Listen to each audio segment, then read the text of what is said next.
Supreme court का commissioner Karachi को एक हफ्ते में नस्ला टावर गिराने का हुक्म, इन्हदाम मुकम्मल करके रिपोर्ट पेश करने की हिदायत। अदालती अहकामात पर इमारत गिराने का अमल जारी। कार्रवाई के दौरान नस्ला टावर पर मुजाहिरा, पुलिस का लाठी चार्ज, आंसू गैस का भी इस्तेमाल किया गया। पुलिस ने मुजाहिरीन को मुंतशिर कर दिया। अदलिया को मुबैना स्कैंडलाइज करने के इल्जाम में तौहीन अदालत केस। इस्लामाबाद हाई कोर्ट ने मरियम नवाज और शाहिद खाकान अब्बासी के खिलाफ दरखास्त नाकाबिल समाअत करार देकर खारिज कर दी।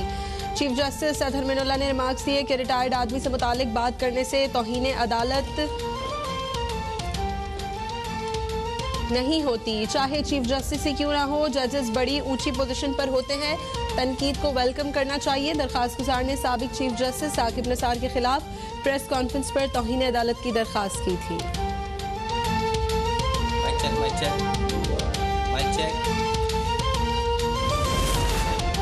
टैक्सेस नहीं बढ़ाए जाएंगे। IMF मुआहदे से मुतालिक गलत फहमी फैलाई गई। ऐसे इकदाम कर रहे हैं कि अफवाहें फैलाने वाले नुकसान उठाएंगे।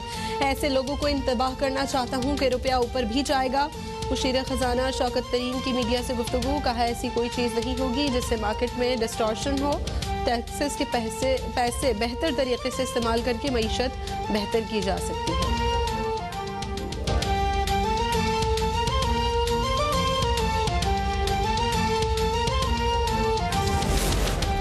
मुस्लिम लीग नून का दस्का इलेक्शन चोरी में मुलव्विस अफसरान और अमले के खिलाफ कानूनी कार्रवाई करने का मुतालबा। सदर शहबाज शरीफ ने इलेक्शन कमीशन को खत लिख दिया। कहा NA 75 में ज़िमनी इलेक्शन पर फैक्ट फाइंडिंग रिपोर्ट्स जारी हो चुकी हैं।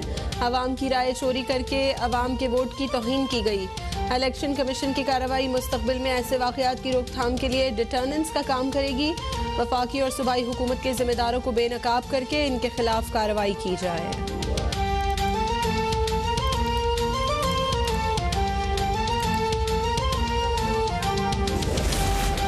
70 साल में मुल्क तबाह कर दिया और कहते हैं कि इमरान खान 3 साल में सब ठीक कर दें।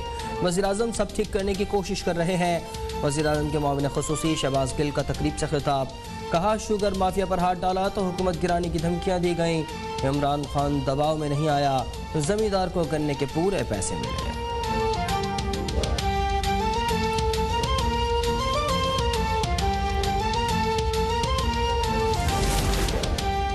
मरियम नवाज और शहबाज शरीफ अपनी अपनी डफली बजा रहे हैं। कौम जान चुकी है कि भतीजी और चचा में गैर एलानिया जंग चल रही है। चाचा पांव पकड़ता है और भतीजी इदारों पर उंगलियां उठाती हैं। तर्जुमान पंजाब हुकूमत हसान खावर का बयान। कहा मरियम नवाज आज तक लंदन फ्रेंड्स की मनी ट्रेल नहीं दे सकी। अपनी बेगुनाही के सबूत देने के बजाय इदारों पर हमला आवर होना इनके स्याह माजी का हिस्सा है। अगले इंतखाबात के बाद भी ये करप्ट नासिर रोते रहेंगे।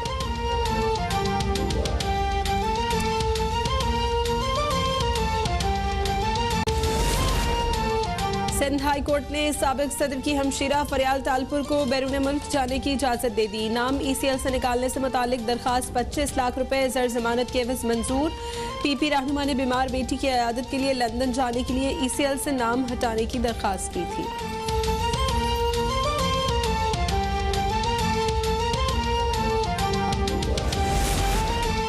मुल्क में सर्दी के साथ गैस के बहरान में भी इजाफा होने लगा। मुख्तलिफ शहरों में गैस की लोड शेडिंग का दौरान या मजीद तवील। कई बड़े शहरों में सुबह और शाम के औकात में गैस के प्रेशर में कमी मामूल बन गई।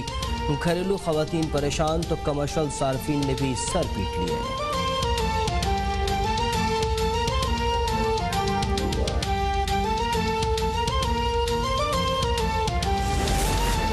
सुबह के औकात में लाहौर दुनिया भर के बड़े शहरों में फ़ज़ाई आलूदगी के लिहाज से पहले नंबर पर रहा। वस्ती पंजाब के अक्सर इलाके आज भी फ़ज़ाई आलूदगी की लपेट में हैं। एयर क्वालिटी इंडेक्स के मुताबिक आलूदा तरीन शहरों की फहरिस्त में भारतीय दारुल हुकूमत नई दिल्ली दूसरे, चीनी शहर वुहान तीसरे और कराची छठे नंबर पर मौजूद है।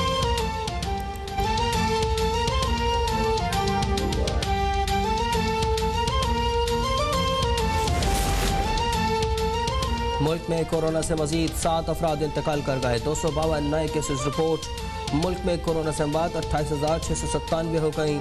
गुज़िश्ता रोज़ 35,176 टेस्ट किए गए। मुस्बत केसेस की शरह 0.7% रही। मुख्तलिफ अस्पतालों में दाखिल कोरोना के 958 मरीजों की हालत तशवीशनाक।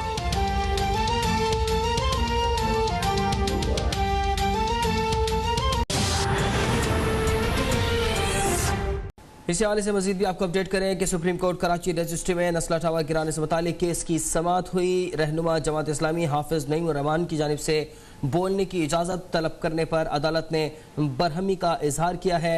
सुप्रीम कोर्ट ने कमिश्नर कराची को 1 हफ्ते में बिल्डिंग गिराने का हुक्म देते हुए रिपोर्ट तलब कर दिया है। मजीद तफसीलात जफर सुमरो की इस रिपोर्ट में।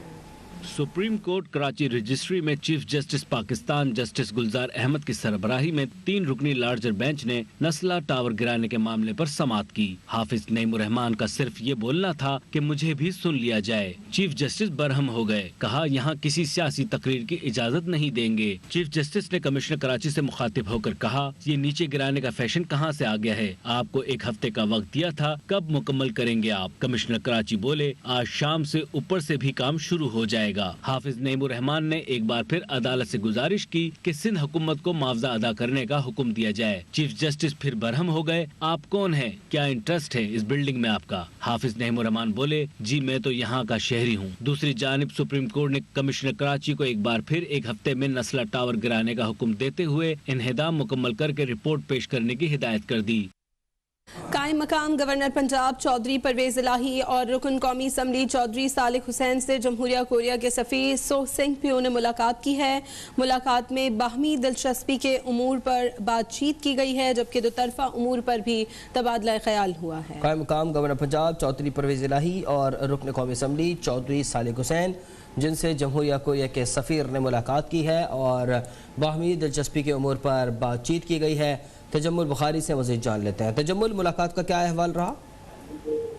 जी बिल्कुल, कायम काम गवर्नर चौधरी परवेज इलाही और से जो है वो जनूबी कोरिया के वजीर सफ़ीर ने जो है वो मुलाकात की है और उस मुलाकात में चौधरी सालिक हुसैन और सूबाई वज़ीर कानून राजा बिशारत जो है वो मौजूद थे। और मुलाकात में जो है बाहमी दिलचस्पी के अमूर, दो तरफा तल्लुकात और मुख्तलिफ शोबों में ताउन के तौर पर तबादला ख्याल किया गया है।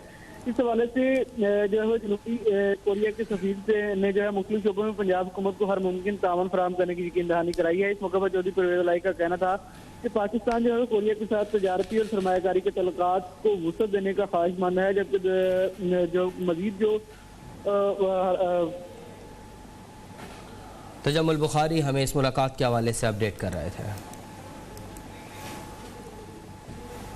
सिंध असम्बली के बाहर सूबाई वज़रा नासिर हुसैन शाह और सईद गनी मीडिया से गुफ्तगू कर रहे हैं। जो पॉइंट आउट आप कर रहे हैं, जहाँ बहुत पुरानी डिमांड रही है, अगर सिर्फ आप स्पेसिफिक कराची की बात अगर आप कर रहे हैं, जो यहाँ पे सॉलिड वेस्ट की, बिल्डिंग कंट्रोल की, वाटर बोर्ड की, दीगर चीज, तो उनमें उनका रोल रखा है ताकि ये ना हो कि उनकी किसी किस्म का कोई रोल नहीं था और इनको वहाँ पे पावर दिए हैं। ये फरमाएगा कि पीटीआई और एमपीएम कराची की 2 बड़ी स्टेक होल्डर्स हैं जी, आपने फरमाया कि उनकी कई तजावीज़ को जो है वो ऐड किया गया, इसमें अकोमोडेट किया गया। तो ये बता दें कि ये टाउन सिस्टम की जो तजवीज़ थी ये एमपीएम की थी, पीटीआई की थी या पीपल पार्टी की, और दूसरी सीधा तजावीज़ में बता दें जो इसमें। जी बिल्कुल, देखें मैं आपको अर्ज़ करूँ, इन सब की जो मुश्तरका और मुत्तफ़िका जो सजेशंस थी उनमें टाउन सिस्टम था, ठीक है, तो इसलिए टाउन सिस्टम को लाया गया। एमक्यूएम की तरफ से, पीटीआई की तरफ से और जमात इस्लामी की तरफ से भी ये थी कि रोल होना चाहिए जो इलेक्टेड मेयर है उसका सॉलिड वेस्ट में, बिल्डिंग कंट्रोल में और वाटर बोर्ड में, तो वो इसमें दे दिए गए।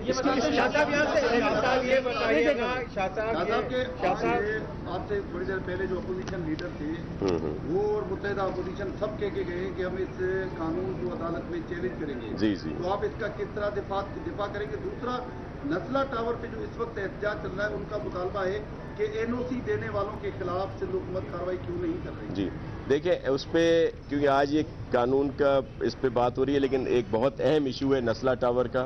लेकिन देखें, सुप्रीम कोर्ट के अहकाम हैं, चीफ जस्टिस के अहकाम हैं, उन पर तो मैं कोई कमेंट नहीं करूंगा। एनओसीज की आपने बात की तो आप सब ने देखा होगा कि ये एनओसीज जो हैं ये उस वक्त की जो मुकामी हुकूमतें थीं उन्होंने दिए, और उस वक्त 40 से ज़्यादा रोड जो हैं वो कमर्शियल किए गए थे, जिसमें कुछ रोड नेमत